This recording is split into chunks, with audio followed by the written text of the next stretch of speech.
सुबह की हल्की धुंध ने नदी को एक रहस्यमयी चादर से ढक रखा था। सूरज की पहली किरणें पेड़ों के बीच से निकलकर पानी पर सोने जैसी चमक फैला रही थी। गांव के लोग कहते हैं कि ये नदी सिर्फ पानी नहीं बल्कि भाग्य का रास्ता भी है। हर मछुआरा जानता है कि यहाँ जाल डालने से पहले दुआ मांगनी पड़ती है। दो मछुआरे रघु और माधव धीरे धीरे नाव को पानी में उतारते हैं। दोनों बचपन से साथ मछली पकड़ते आए हैं, लेकिन स्वभाव में जमीन आसमान का फर्क है। रघु शांत और संतोषी है, जबकि माधव हमेशा बड़ा मौका खोजता है। आज भी उनकी आंखों में अलग अलग उम्मीदें चमक रही हैं। रघु, देखना आज पानी कितना साफ है। लगता है बड़ी मछलियां खुद हमारे पास आएंगी। मैंने सुना है इस नदी में कहीं एक सुनहरी मछली रहती है। कहते हैं जो उसे पकड़ ले उसकी किस्मत बदल जाती है। सोच, अगर हम उसे पकड़ लें तो हमारी जिंदगी पलट जाएगी। तू क्यों हमेशा इतना डरता है? थोड़ी हिम्मत भी तो रख। माधव, मैंने भी वही कहानियां सुनी हैं, लेकिन कहानियों में सब कुछ सच नहीं होता। नदी का अपना स्वभाव है, उसे चुनौती नहीं देते। हमें मेहनत करनी चाहिए, वरना प्रकृति नाराज होती है। आज भी मेरा इरादा सिर्फ सामान्य मछलियां पकड़ने का है। तू चाहे तो कोशिश कर, लेकिन मैं चेतावनी दे रहा हूं। नाव धीरे धीरे बीच की ओर बढ़ती है। पानी में दूर तक चांदी की लहरें फैल रही हैं। चारों ओर सिर्फ पक्षियों की आवाजें और हल्की हवा का संगीत है। रघु और माधव जाल डालते हैं और शांत बैठ जाते हैं।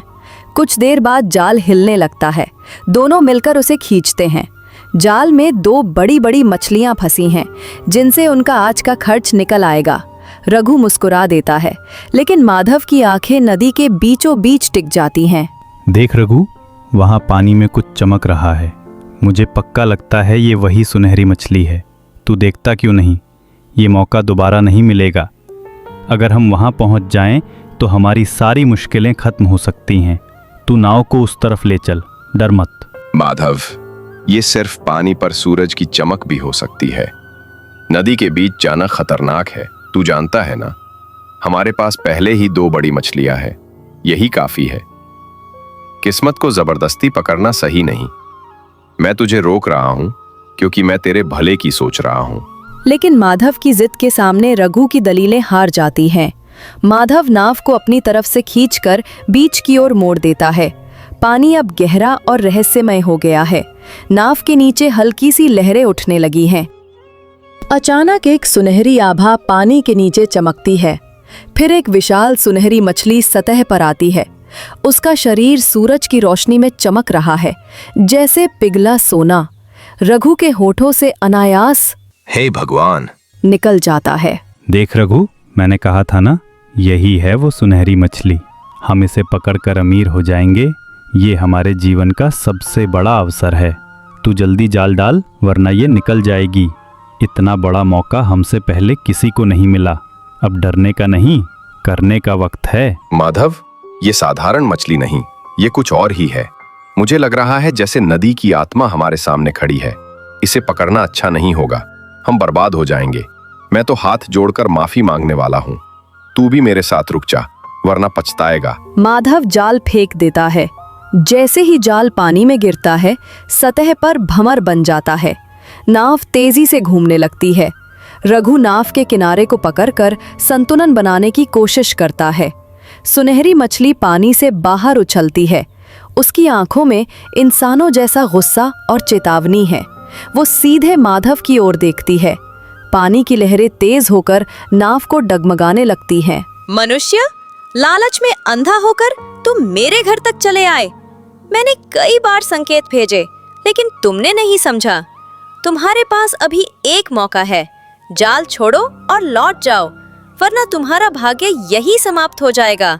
सावधान, ये नदी सिर्फ मछलियों की नहीं, आत्माओं की भी है। हे माँ, हमें माफ कर दो। मैं तो तुम्हारा सम्मान करता हूँ। मैंने माधव को बहुत रोका था, लेकिन ये नहीं माना। हमारे मन में बुरा इरादा नहीं था। कृपया हमें बचा लो। मैं वचन देता हूँ, दोबारा ऐसा नहीं करेंगे। मैं अभी जाल छोड़ने को तैयार हूँ। माधव कांपते हाथों से जाल छोड़ देता है। भंवर धीरे धीरे थमता है। नदी का पानी शांत हो जाता है।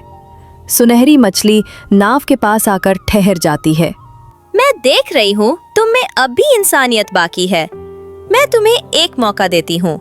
तुम दोनों में से हर एक एक वरदान मांग सकता है, लेकिन याद रखो हर वरदान की एक कीमत होती है। अब सोचो और बताओ तुम क्या चाहते हो। मुझे धन चाहिए, बहुत सारा धन। मैं गरीबी और संघर्ष से थक चुका हूँ। अगर मुझे दौलत मिल जाए तो मैं दुनिया को दिखा दूंगा कि मैं कौन हूँ। मैं गांव का सबसे बड़ा आदमी बनना चाहता हूँ। कृपया मुझे ये वरदान दो। मुझे बस शांति चाहिए और सुरक्षित जीवन। मुझे अपने परिवार और गांव की रक्षा करनी है। मैं संतोष में ही सुख देखता हूँ। मुझे किसी से बड़ा नहीं बनना, बस ईमानदारी से जीना है। कृपया मुझे ये वरदान दो। सुनहरी मछली अपनी आंखें बंद करती है। पानी में हल्की लहरें उठती हैं। फिर वो अचानक नदी की गहराई में चली जाती है। नाव किनारे की ओर खुद ब खुद बढ़ने लगती है। रघु और माधव दोनों चुप बैठे हैं। उनकी आंखों में डर और उत्सुकता है। उन्हें नहीं पता आगे क्या होने वाला है। बस इतना महसूस हो रहा है कि कुछ बदल गया है।